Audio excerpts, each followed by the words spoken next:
எவ்வளவு கூட்டம் இன்னைக்கு கலெக்ஷன் எகிரி.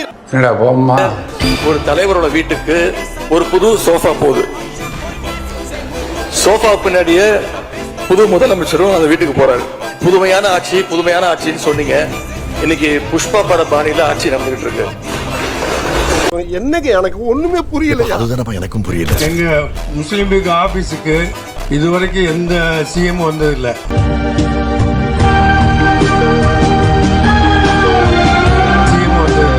இவர் வந்ததுனால எங்க ஆபீஸ அலங்காரம் பண்றதுக்காக வேண்டி சினிமா பண்ணுவாங்க பாருங்க. ஒரு இரவோடு இரவா வெளில அடிச்சு சோஃபாலாம் நீங்க சோஃபா கேட்டு அங்கெல்லாம் போட்டது நிறைய வாடகை சோஃபா வாங்கி போட்டோம். என்ன கோபியாச்சு, என்ன நடந்துச்சு? நீ ஏன் இப்படி ஆடி போய் அசந்து போய் நின்னுக்கிருக்க? நீ மட்டமாக விமர்சனம் செய்ய வேண்டும் என்பதற்காக சோஃபா மாடலர்ஸ்னு சொல்ற. போர் அடித்தால் ஒற்றை புளிய மரத்தில் தூக்கில் தூங்க என்னிடம் வராதீர்கள் தம்பிகளே. வகுந்து விடுவேன். எழுத்தாணியை சங்கிலே குத்தி விடுவேன். அப்புறம் என்ன சோஃபா மாடல் ஆட்சியா? அது என்னன்னு புரியறதுக்கு எனக்கு ரொம்ப நாள். இந்த sofa set, table chair, teapoy, furniture பிசினஸ்லாம் வேற எங்கேயும் வெளியில போய் பண்ண சொல்லுங்க. ஏல விட போறோம். இவ்வளவு பெரிய சோஃபா வெறும் 10 ரூபாய் கொடுக்க போறோம். எப்படின்னா ஏலோ ஸ்டார்ட் ஆச்சுங்க. ஏல விலை 10 ரூபாங்க. இதுக்கப்புறம் சோத்திரையும் அடி வாங்கியாச்சு, சேத்திரையும் அடி வாங்கியாச்சு. ஒரு ஊர்ல ஒரு பெரியவர் வெயில் ரொம்ப ஜாஸ்தியா இருக்குன்னு சொல்லிட்டு கண்ணுக்கு மேல கை வச்சுக்கிட்டு இப்படி சுத்தி முத்தி தேடிக்கிட்டு இருந்தாராம். என்ன இது? கூட இருந்த ஒரு சின்ன பையன் என்ன தேடுறீங்க அப்படின்னு கேட்டாராம். அதுக்கு அந்த பெரியவர் சொன்னாரா, அது ஒண்ணு இல்ல தம்பி, உங்க அப்பா இங்கதான் இருப்பாருன்னு என்ன தேடுறாங்க சொன்னாங்க. ஸ்டாலின் அங்கிள் நக்கல்யா அவனுக்கு. சரி, நான் செவனே தானா போய்க்கிருந்தேன். யாரு வம்பு தும்புக்காச்சும் போனா?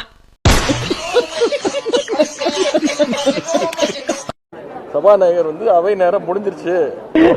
ஆனா அவன் அவ்வளவு காரி துப்பியோ வைக்கவே இல்லாம சிரிச்சுன்றீங்கல்ல அப்படின்னு சொல்லிட்டாரு. அப்படின்னா முடிஞ்சு போச்சு, எல்லாம் கிளம்பணும். நாங்கெல்லாம் கிளம்பிட்டோம். சாமி உன்னை பத்தி எனக்கு தெரியும். மினிஸ்டர் பதில் சொல்லிட்டு இருக்காரு. அப்புறம் போன் பண்ணி கேட்டா இல்லைங்க, அவர் நீங்க போனதுக்கு அப்புறம் பேச ஆரம்பிச்சிட்டாரு அப்படின்னு. வெளியூர்ல இருந்து நாங்க வந்துட்டோம்னா உங்க சௌரியம் பேசுவோம். நாங்க இது மாதிரி ஒரு காமெடி டைமாக சபையை நடத்திட்டு இருக்காங்க. முன்னாடி உன்னை செருப்பால் அடிச்ச கதையெல்லாம் நான் கேட்கல. இன்றைக்கு நம்ம ஆட்சியை இழக்கல. நம்முடைய தலைவர் தான் இன்னைக்கு ஆட்சி நடந்துகிட்டு இருக்கு. என்னடா இப்படி வியாபாரம் பண்றீங்க? இப்போ ஆட்சி நடப்பது நம்முடைய தயவில் தான் நடந்து கொண்டிருக்கிறது என்பதை மறந்துவிடக் கூடாது.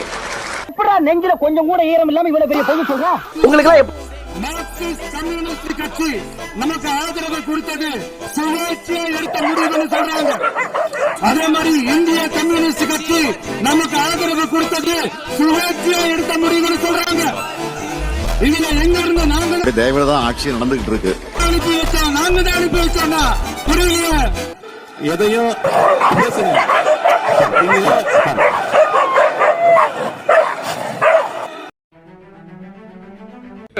Hey, y'all, come look at this.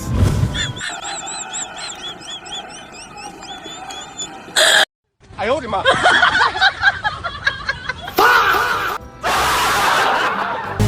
பேசிட்டு இருக்கும்போதே பயன்ட்டாங்க. சொல்றேன், மக்கள் பணத்துல இருந்து ஒரு பைசா கூட தொடமாட்டோம், தொடவும் விடமாட்டோம், தொட்டா விடமாட்டோம், இதுக்கு முன்னாடி தொட்டவங்களையும் விடமாட்டோம். வீட்டில் தொடர்ந்து சோதனை நடைபெறக்கூடிய சூழலில் என்ன வழக்கு என்பது தொடர்பான தகவல்கள் கிடைக்கப்பட்டிருக்கின்றன. எந்த பணிகளும் மேற்கொள்ளாமலேயே வேலு உட்பட 11 பேர் மீது வழக்கு பதிவு செய்யப்பட்டிருக்கிறது. கோயம்புத்தூரிலும் அந்த சோதனை நடைபெறுகிறது. சாலை அமைப்புகள்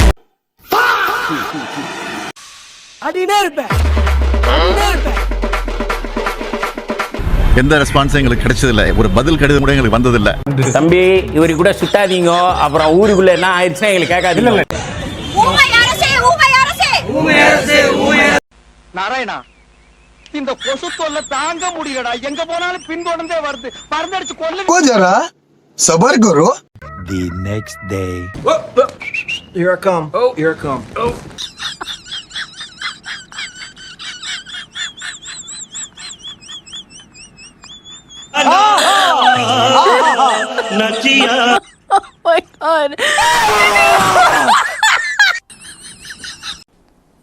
டிப்ரெஷன். காலங்காத்தால உனக்கு குறவழி வரைக்கும் சோத்த போட்டு வண்டியில ஏத்திட்டு வந்ததுக்கு உன்னால என்ன பண்ண முடியுமோ அதை பண்ணிட்ட.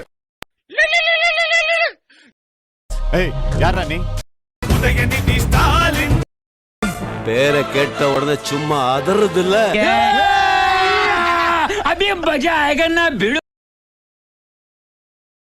இப்ப யாராவது உங்களுக்கு ஏதாவது கெடுதல் செஞ்சுட்டாங்கன்னு வைங்களேன், அது நீங்க பழி வாங்கிட்டீங்கன்னு வைங்களேன், அந்த நாள் முழுக்க நீங்க சம மகிழ்ச்சியா இருப்பீங்க.